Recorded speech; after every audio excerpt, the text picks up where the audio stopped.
नेमावर में 1999 में पहली बार जब मैंने गुरु जी के दर्शन किए, उस वक्त बाहर कैसेट में एक भजन बज रहा था, दुनिया बड़ी अजीब है, कोई सगा नहीं, मौके में अजनबी सभी, कोई सगा नहीं। तो वो भजन क्षुल्लक ध्यान सागर जी महाराज जी ने अपने स्वयं प्रज्ञा से लिखा और फिर उसको गाया भी। चूँकि वो क्षुल्लक थे तो गुरुवर गाने के लिए तो वैसे मना करते थे, लेकिन गुरुवर कहते थे कि श्रावक हैं तो श्रावक की बात अलग है, लेकिन मुनियों को नहीं गाना चाहिए। तो ये बात बिल्कुल दिमाग में फिट बैठती थी कि गुरुवर जैसा बोलते हैं वैसा तो सही है। अब वो जब भजन बज रहा था, दुनिया बड़ी अजीब है, कोई सगा नहीं, मौके में अजनबी सभी, कोई सगा नहीं, ऐसा कुछ था। बहुत पुराना है, इसको बीच में भी कई बार सुना मैंने, लेकिन सामायिक के समय पर गुरुदेव सुन रहे थे। जब सामायिक के समय पर गुरुदेव इस उद्बोधन को, इस भजन को सुन रहे थे, तो रात के समय तो गुरुवर ने कुछ नहीं कहा, क्योंकि दूर से कहीं बज रहा था, आवाज़ आ रही थी उनके कमरे तक, लेकिन चिंतन शायद वहाँ तक चला गया। सुबह जब आप उठे और सुबह का ठंडी का माहौल था, तो गुरुवर ने देखा गर्मी का माहौल था, गर्मी की बात है। गर्मी में सुबह जंगल से आने के बाद गुरुदेव बैठे, तो बैठ करके कहते हैं, वो उसको देखो, वो ध्यान सागर जो है वो कितना सुंदर भजन गा रहा है। तो बात उठी, तो उठ करके ऐसे शब्द थे गुरुवर, क्योंकि शिष्य हैं उनके, तो शिष्यों को तो कई बार मान सम्मान देते, कई बार लाड़ में नाम बस ले लेते थे। जैसे जब कभी बहुत ज़्यादा लाड़ होता, ए संभव इधर, ऐसा बोल दिया, तो ऐसे सुनने में लगता था कि हाँ अपने आचार्य से अपना नाम ले रहे हैं। जब कोई पूरे आदर सम्मान के साथ ले तो थोड़ा सा दूरियां दिखाई देती हैं, लेकिन जब कोई आपस में तू कह के या तुम कह के बात करे तो प्रेम झलकता है। तो गुरुवर ने कहा कि देखो वो ध्यान सागर गा रहे हैं, तो सुन लिया। सुनने के बाद गुरुवर ने उस भजन की समीक्षा करी। आचार्य जी कहते हैं, वास्तव में बाहर की दुनिया का कोई भरोसा नहीं है, दुनिया बड़ी अजीब है, कोई सगा नहीं। कौन सगा है? तो आचार्य बोलते हैं, अतीन्द्रिय ज्ञान के अलावा दुनिया में कोई सगा नहीं है। अब अतीन्द्रिय ज्ञान तो बड़ी चीज हो गई महाराज, वो तो हमने सुना है कि योगियों को, परम योगियों को मिलती है। कहाँ हमारे आपके पास में अतीन्द्रिय ज्ञान? अब आचार्य जी कहते हैं, बाहर की दुनिया का पहले कोई भरोसा नहीं। देखो तरह तरह की बीमारियां हो जाती हैं आजकल, जैसे कोरोना होता है, पहले हैजा होता था, उसकी बीमारियों का इलाज नहीं मिलता था, चूहे से फैलता था और गांव के गांव साफ हो जाते थे। फ्लेग मचता था, फ्लेग में पूरे गांव के गांव मिट जाते थे, लोग मर जाते थे, इतना बुरा फैलता था, ना उसका टीका था ना कोई बात था। तो गुरुदेव कहते हैं, दुनिया बड़ी अजीब है, कोई सगा नहीं। क्योंकि हम आप जिस दुनिया में अभी जी रहे हैं, हम आप तो बहुत पढ़े लिखे और समझदार लोग हैं, लेकिन सोचिए जिनसे हमारे दुनिया में जो लोग रह रहे हैं और जिनके पास जैन दर्शन नहीं है, जिनके पास सम्यक मिथ्यात्व की कोई बात नहीं है, जिनके पास अहिंसा नहीं है, वे दुनिया कैसे जीते हैं?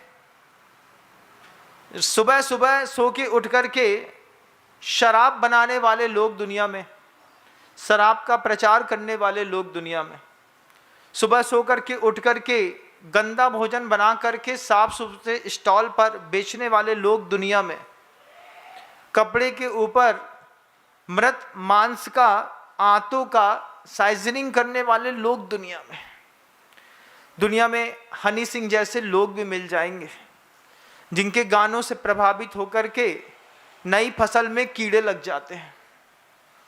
दुनिया में पबजी जैसे गेम बनाने वाले लोग दुनिया में, कोरोना जैसा वायरस बनाने वाले लोग दुनिया में अपनी ही माँ को मारने वाले लोग दुनिया में। कैसे कैसे लोगों के बीच में दुनिया बड़ी अजीब है ना। अब सोचिए, घर के अंदर की रोटी दाल भात खाते थे, लेकिन ठेले थोड़े बहुत कहीं जमाने में लगते थे बंधुओं, किसी गांव में 3-4 ठेले मिल जाते थे, पर्याप्त रहता था। किसके लिए? पल्लेदार होते थे। पल्लेदार सुबह सुबह घर से निकलते थे तो घर में मान लो अनुकूलता नहीं रहती थी तो ठेले में आकर के सुबह सुबह चाय पी लेते। वहीं पे भैया थोड़ा आलू और आलू को बेसन से लपेट दिया और उसी में आलू गुंडा खिला दिए, चाय पी ली, एक कट 2 रुपए की चाय, 2 रुपए के समोसे, थोड़ी सी लहसुन प्याज की चटनी के साथ उठ के बैठ गए। 4 रुपए में काम हो जाता था उन पल्लेदारों का। अब यही चाय और यही समोसे घर में बनाने हों तो कितने के पड़ेंगे बोलिए? एक चाय बाजार में 2 रुपए की पड़ती है, वही चाय घर में बनाओ तो कितने रुपए की पड़ेगी? कितने रुपए की? 2 रुपए की? ज़्यादा महंगी? थोड़ा 3 गुना मान लीजिए। एक समोसा, एक आलू गुंडा बाजार का खाना और एक समोसा या आलू गुंडा घर का खाना, तो दोनों का रेट एक है क्या? नहीं। ये घटना हमारे साथ घटी। हम दुकान में बैठे थे तो बगल में एक चाचा रहते थे, नाम लेना ठीक नहीं क्योंकि प्रवचन तो वहाँ तक भी जा रहा होगा, और वे रसगुल्ला खा रहे थे। अब चाचा हैं तो चारों तरफ में से कहीं भी हो सकते हैं, दाएं हाथ तरफ भी हो सकते हैं, बाएं हाथ तरफ भी हो सकते हैं, सामने भी हो सकते हैं, पीछे भी हो सकते हैं। तो रसगुल्ला खा रहे थे तो हमने उनसे कहा, चाचा रसगुल्ला खा रहे? बोले मन्नू हलवाई ने बनाओ तो 2 ले आए 5 रुपया के। खोबा के रसगुल्ला मन्नू हलवाई के यहाँ के 5 रुपया के 2। अब पापा जो थे वो दुकान में बैठे थे तो खोबा बेचने वाला आया। खोबा बेचने वाले से पूछा, खोबा क्या रेट है? बोले 70 रुपये किलो। उस समय 70 रुपये किलो बहुत होता था। 70 रुपये किलो का खोबा खरीदा, 2 किलो खोबा खरीदा और पापा ने हमसे कहा, जाओ घर ले जाओ, मम्मी से कहना रसगुल्ला बना देगी। अब जैसे ही 2 किलो खोबा घर गया, मम्मी से हमने कहा, मम्मी रसगुल्ला बनाने को पापा ने कहा है। पापा बाजार का खाते नहीं थे तो रसगुल्ला बनने के लिए घर में गई। अब 2 किलो खोबा में उसके बाद उसमें 1-1.5 किलो शक्कर के बाद मम्मी की मेहनत, गैस के बाद घी, मोन, मेहनत सब लगा। उसके बाद एक कढ़ैया भर के अच्छे गर्मा गर्म रसगुल्ले बने, गुलाब जामुन, देख के खुश दिल। पिताजी घर आए तो मम्मी कहती हैं, रसगुल्ले बनाए हैं, दे दें? पिताजी कहते हैं, हाँ 2 रसगुल्ले दे दो। अब पापा के हिस्से में भी 2 ही रसगुल्ले आए। जब पिताजी के रसगुल्ले 2 आए तो मैंने हिसाब लगाया।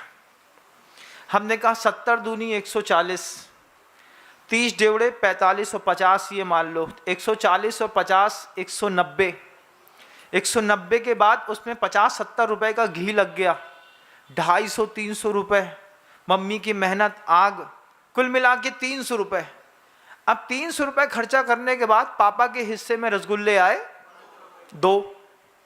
अब जब पिताजी के हिस्से में 2 ही रसगुल्ले आए 300 रुपए खर्चा करने के बाद, तो बगल वाले चाचा कहते हैं तुम्हारे पापा मूर्ख हैं। हमने कही काहे? बोले तुम्हारे बाप को रसगुल्ला खाना है तो 300 रुपए खर्चा करके 2 रसगुल्ले खाएगा, और हमको रसगुल्ले खाने हैं तो हम 5 रुपया खर्चा करके रसगुल्ले खा लेंगे। कौन समझदार है बताओ? बताइए आपको क्या लगता है? हैं? बगल वाले चाचा ज्यादा समझदार निकले, 5 रुपया के 2 रसगुल्ला खा करके खुश। फिर हमने बहुत देर तक हिसाब लगाई, फिर नहीं समझ में आया तो पापा से पूछा।